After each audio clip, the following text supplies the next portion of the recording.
Hi everyone, আমার নতুন একটা ব্লগে সকলকে অনেক অনেক ওয়েলকাম। এটা আমার দার্জিলিং ব্লগ সিরিজের সেকেন্ড পার্ট। আমরা দার্জিলিং যাওয়ার জন্য বাড়ি থেকে রওনা দিয়েছিলাম 28শে জানুয়ারি সকালবেলা, যেটা আমি তোমাদেরকে ভুলবশত আগের ভিডিওতে বলেছিলাম 29শে জানুয়ারি। তো যাই হোক, ভুল শুধরে নিলাম। 29শে জানুয়ারি সকালবেলা শিলিগুড়ি থেকে আমরা রওনা দিই দার্জিলিং যাওয়ার উদ্দেশ্যে। আমাদের বাসের টাইমিং ছিল সকালবেলা 8:30টার সময়। আর আমি যতদূর ওখানে শুনেছি যে যখন বাস টার্মিনালে থাকে তখনই শুধুমাত্র বাসের টিকিট বুক করা যায়। একদম নির্দিষ্ট টাইমে আমাদের বাস ছেড়ে এগিয়ে চললো দার্জিলিং এর দিকে। রাস্তার দুধারে চা বাগান দেখতে দেখতে ভালোই যাচ্ছিলাম। আর যাত্রাপথে আমাদের পড়েছিল মহানন্দা ওয়াইল্ড লাইফ স্যাংচুয়ারি, আর এখানে কিন্তু হাতি আছে এটা বুঝলাম রাস্তার ধারে সাইনবোর্ড দেখে, যেখানে লেখা আছে এলিফ্যান্ট ক্রসিং জোন। আগের ভিডিওতে আপনাদেরকে একটা জিনিস বলা হয়নি, সেটি হলো এনজেপি থেকে কিন্তু টয় ট্রেনে করেও দার্জিলিং এ যাওয়া যায়। ট্রেনটি এনজেপি দার্জিলিং প্যাসেঞ্জার নামে পরিচিত। তবে এই ট্রেনটিতে যাত্রা কিন্তু বেশ সময় সাপেক্ষ, কারণ এই ট্রেনটি এনজেপি স্টেশন থেকে সকালবেলা 10:10 ছাড়ে। সপ্তাহের প্রত্যেক দিনই এই ট্রেনটি চলে।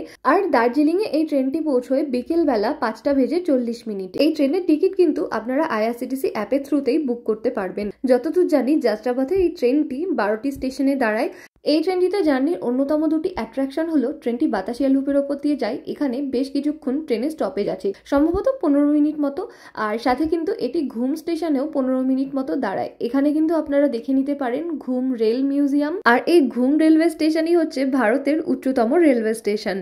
আর এই ট্রেনের টিকিট প্রাইস ট্রেনের সিটিং ক্লাস অনুযায়ী 1400 টাকা এবং 13,000 টাকা। দুপুরবেলা 1টার মধ্যে আমরা দার্জিলিং এ পৌঁছে গিয়েছিলাম। আর আমরা যেহেতু আগে থেকে হোটেল বুক করে গিয়েছিলাম, তাই হোটেলে চেক ইন করার পর সেখানে লাগেজ রেখে একটু ফ্রেশ হয়ে মাকে রেস্ট নিতে বলে আমি আর দাদা বেরিয়ে পড়লাম চারপাশটা একটু এক্সপ্লোর করতে। প্রথমে একটুখানি ম্যাল রোডে গেলাম, ওখানে একটু ঘোরাঘুরি করার পর ছবি তোলার পর আমরা চলে আসলাম সেই বিখ্যাত জায়গা গ্লিনারিজের সামনে। ওখানে এসেও বেশ কিছু ছবি তুললাম, যেহেতু অফ সিজন ছিল তাই মোটামুটি ফাঁকাই ছিল। আর এরপর চলে আসলাম দার্জিলিং এর অন্যতম আকর্ষণ কেভেনতার্সে। এখানে এসে আমরা একটু পেট পুজো করলাম, খেলাম হচ্ছে হট চকলেট আর হলো বার্গার। হট চকলেটটা দুর্দান্ত ছিল, বার্গারটা আমার নর্মাল যেরকম বার্গার হয় সেরকমই লেগেছে, আহামরি কিছু লাগেনি। তবে খাবার দাবার ভীষণ কস্টলি। শুধু কেভেনতার্স বলেই নয়, গোটা দার্জিলিংয়েই খাবার দাবার কিন্তু বেশ কস্টলি। আমাদের দুটো বার্গার আর দুটো হট চকলেটের দাম পড়লো 421 টাকার, সাথে কিন্তু জিএসটি। কেভেনতার্সে দেখলাম 3 রকমের সিটিং অ্যারেঞ্জমেন্টস আছে। এক হচ্ছে রুফটপ, আর 2 হলো আমরা যেখানটায় বসেছিলাম শেড দেওয়া, তবে ওই জায়গাটাও বেশ সুন্দর। আর সাথে নর্মাল একটা সিটিং অ্যারেঞ্জমেন্ট রয়েছে, যেটা কিন্তু ওই রুফটপ যে অ্যারেঞ্জমেন্টসটা ওটার সাথেই। শুনেছি কেভেনতার্সে নাকি খাওয়ার জন্য বেশ লাইন দিতে হয়, ওয়েট করতে হয়। তবে আমরা যখন গেছিলাম একদমই ফাঁকা ছিল। আর এই ফাঁকা পাওয়ার দুটো কারণ হতে পারে, এক হয়তো অক্সিজেন বলে, আর না হয়তো আমরা অনেকটা বেলার দিকে গেছিলাম বলে, কারণ জেনারেলি লোকজন কেভেনতার্সে ব্রেকফাস্টই করতে চায়। এরপর আরো কিছুক্ষণ ঘোরাফেরা করার পর আমি আর দাদা দুজনে চলে আসি আমরা যে হোটেলে ছিলাম সেই হোটেলে।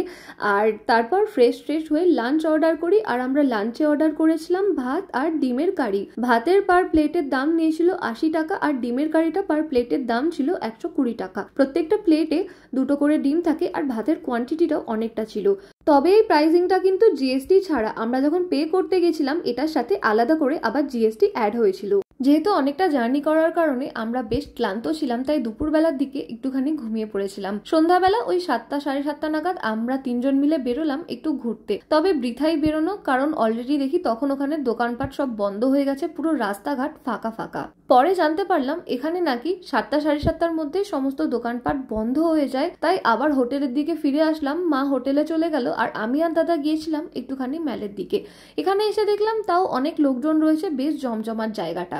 দার্জিলিং এ আমরা ছিলাম হোটেল নর্থ স্টারে। আমরা যেহেতু আগে থেকে হোটেল বুক করে গেছিলাম, দাদা ফ্লিপকার্টের থ্রুতে হোটেল বুক করেছিল, আর এই কারণে কিন্তু বেশ খানিকটা আমরা ডিসকাউন্টও পেয়েছিলাম অ্যাকচুয়াল প্রাইসের থেকে। সব ডিসকাউন্ট মিলিয়ে মিশিয়ে আমাদের রুমের রেন্ট ছিল পার নাইট 1558 টাকা করে। যেহেতু আমাদের হিল ভিউ রুম ছিল তাই ভাড়াটা একটু বেশি, নর্মাল রুমে কিন্তু আর একটু কম ভাড়া হতো। তবে যখন এখানে সিজন থাকে তখন কিন্তু এই রুমগুলোর ভাড়া অনেকটাই বেশি হয়ে যায়।